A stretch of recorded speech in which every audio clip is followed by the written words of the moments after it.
विद्यार्थियों, आज हम आपकी पाठ्य पुस्तक क्षितिज भाग 1 में कुछ ऐसे अंश हैं जो पाठ्य पुस्तक में तो हैं, परंतु केंद्रीय माध्यमिक शिक्षा बोर्ड ने उनको आपके पाठों में आपको पाठ्यक्रम में सम्मिलित नहीं किया। यानी उन अंशों में से परीक्षा में किसी भी प्रकार का कोई प्रश्न नहीं पूछा जाएगा। क्योंकि पाठ्य पुस्तक में है, इसलिए हमें पढ़ना आना चाहिए। वो पढ़ने के लिए होते हैं, हम उनको पढ़ सकते हैं, समझने का प्रयास कर सकते हैं। उसी श्रृंखला में आज हम कबीरदास जी द्वारा रचित जो शब्द है आपकी पाठ्य पुस्तक में, शब्द क्रमांक 2, उसके बारे में जानकारी प्राप्त करेंगे। काव्य और गद्य दोनों के पढ़ने की शैली अलग होती है। गद्य में अर्थ ग्रहण करते हैं, काव्य में अर्थ ग्रहण के साथ साथ भाव ग्रहण की प्रधानता होती है। वाक्यम रसात्मकम काव्यम, क्योंकि काव्य से रस की निष्पत्ति होती है, काव्य में छंद विधान होता है। लिहाजा उस काव्य का वाचन, उस काव्य का पठन पाठन कैसे किया जाए, ये भी जानना हमारे लिए बहुत आवश्यक। गद्य नीरस होता है और काव्य रस युक्त होता है। जब हम काव्य का पाठ करें तो उसके स्वर, लय, तान, उतराव चढ़ाव, बलाघात आदि इन सब का पूरा ध्यान रखें।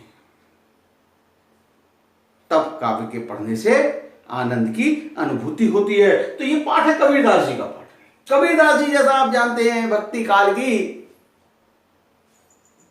निर्गुण भक्ति शाखा के, भक्ति काल की निर्गुण शाखा के संत कवि थे। निर्गुण शाखा में 2 प्रकार के कवि थे, ज्ञान मार्गी और प्रेम मार्गी। प्रेम मार्गी जिन्होंने प्रेम को प्रधानता दी, मलिक मोहम्मद जायसी। ज्ञान मार्गी जिन्होंने ज्ञान को ईश्वर के समान माना, जिन्होंने ज्ञान की आराधना की, कबीरदास जी। इनके जन्म के बारे में निश्चित नहीं है। ये बताया जाता है किसी विधवा ब्राह्मणी के गर्भ से उत्पन्न हुए थे। लोक लाज के कारण उसने इनको काशी के लहर तारा नामक तालाब के किनारे छोड़ दिया था। वहां पर नीरू और नीमा नामक मुस्लिम दंपत्ति जुलाए थे। उन्होंने उनका पालन पोषण किया। अनपढ़ थे। रामानंद इनके गुरु थे, गुरु बनना नहीं चाह रहे थे रामानंद। एक दिन रामानंद जी बनारस के घाट पर स्नान करने के लिए जा रहे थे। 4 बजे सुबह जाकर के उस सीढ़ियों पर, जैसे ही वो उतरते हुए आए, उनके पैर कबीरदास जी पर पड़े और पैर पड़ते ही उन्होंने राम राम करके जैसे ही पैर किए, तो वहीं से उन्होंने इस राम नाम से रामानंद से दीक्षा प्राप्त कर ली और उनको अपना गुरु मान लिया। साधु संतों का संगत इनके साथ रहा। कमाल और कमाली नाम की इनकी 2 संतानें थी। बताया जाता है कि इनका जन्म 1398 ईस्वी के आसपास हुआ था। इनकी मृत्यु 1518 के आसपास मगहर में हुई थी। क्यों मगहर में हुई थी? कहा जाता है काशी में मरने से स्वर्ग मिलता है और मगहर में मिलने से नरक मिलता है। तो इस भ्रम को तोड़ने के लिए वो अंत समय मगहर जाकर के चले गए।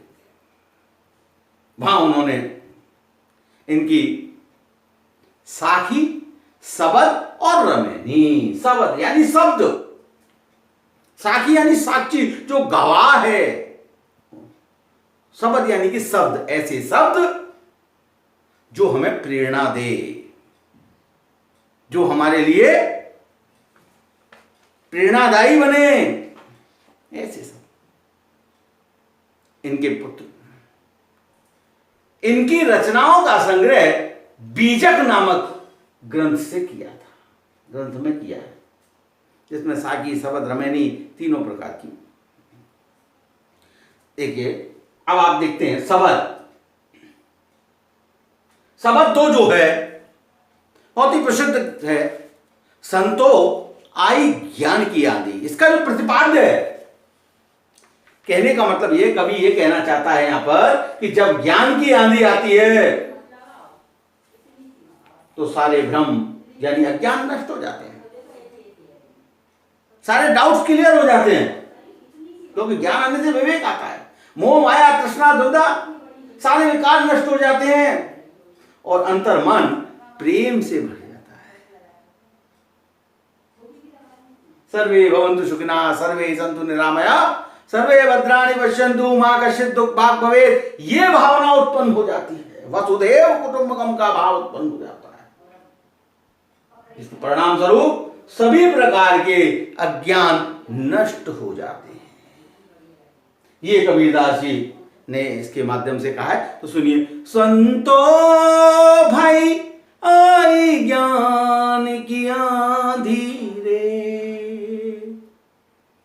संतो भाई आई ज्ञान की आंधी रे, भ्रम की टाटी सबे उड़ानी,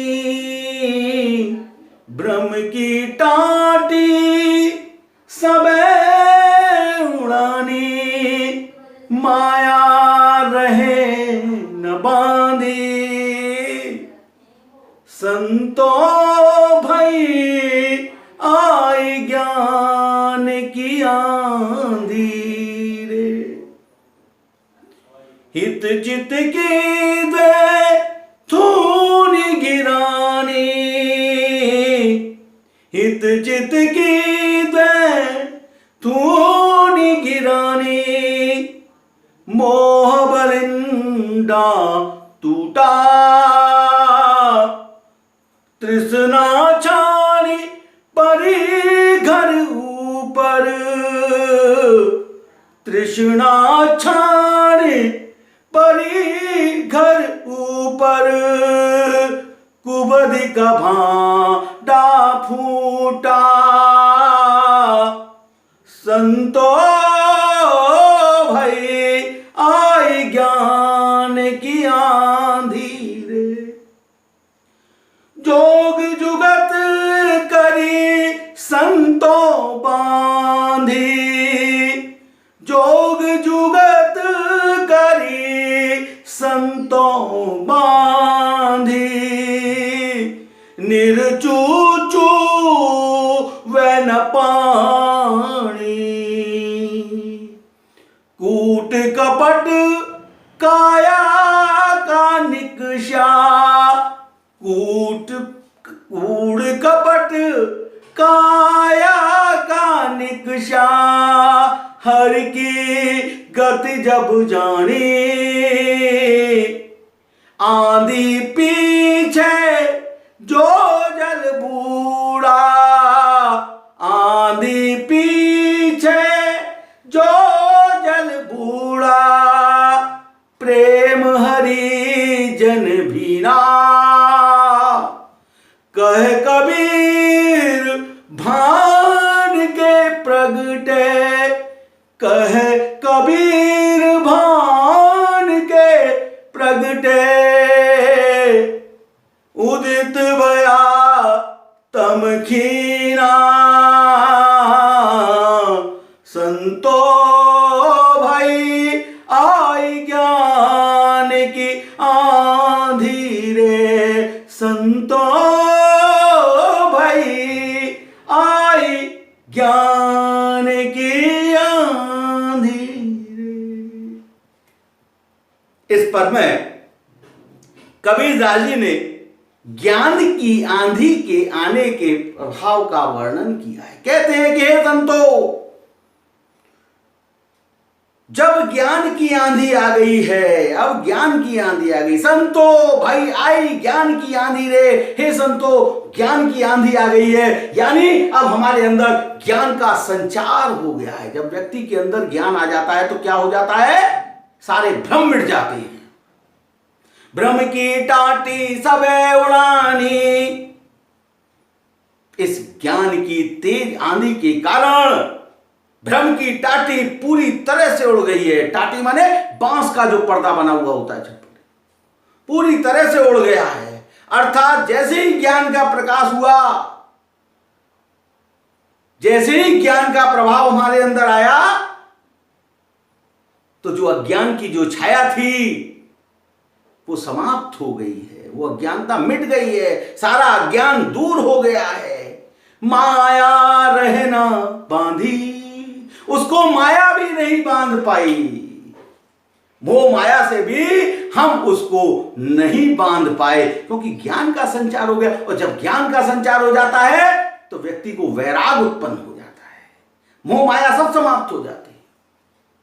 हित चित की द्वैथूनि गिरानी, दो थूनी दो खंबे, हित और चित, मेरी भलाई, मेरा अपना, ये सारे जो स्वार्थ और हित के जो भाव थे, जो सहारे थे, वो नष्ट हो गए।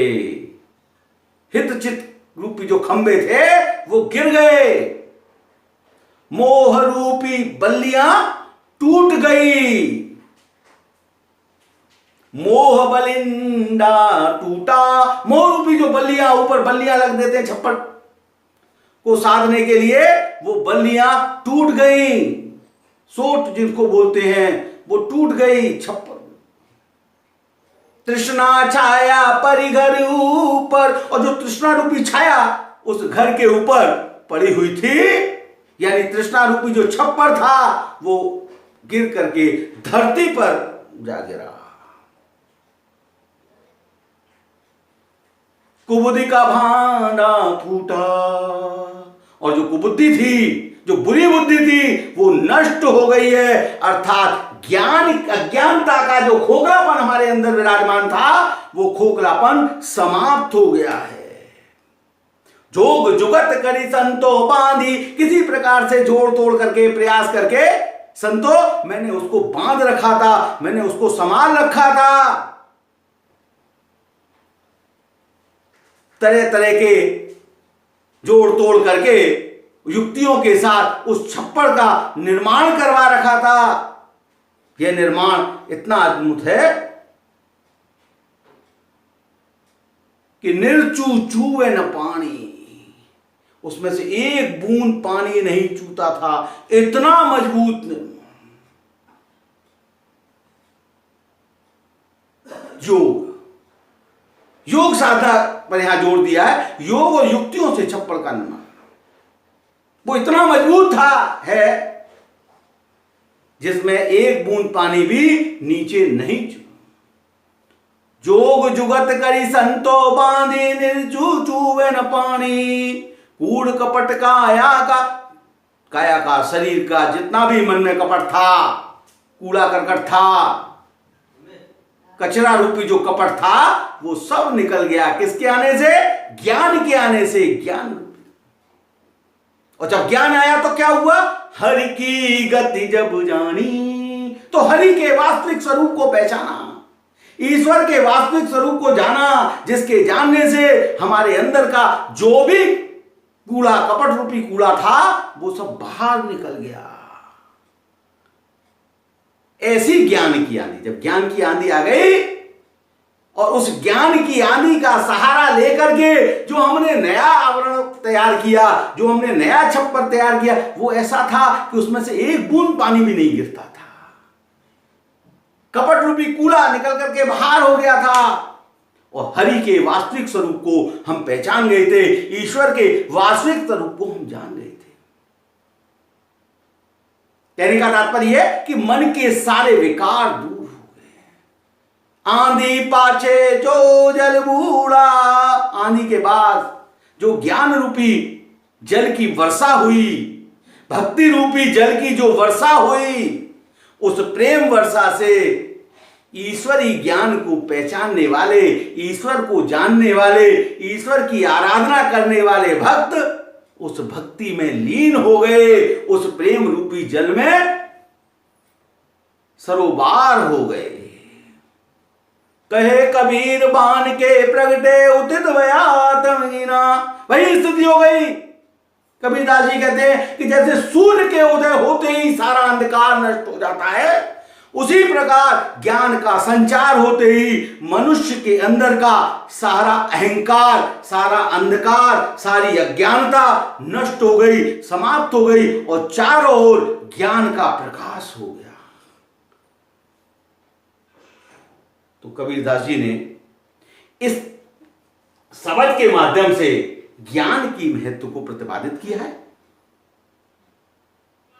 कि ज्ञान मिलने पर व्यक्ति वास्तविक अस्तित्व को पहचानने लगता है, वास्तविक तत्व को पहचानने लगता है।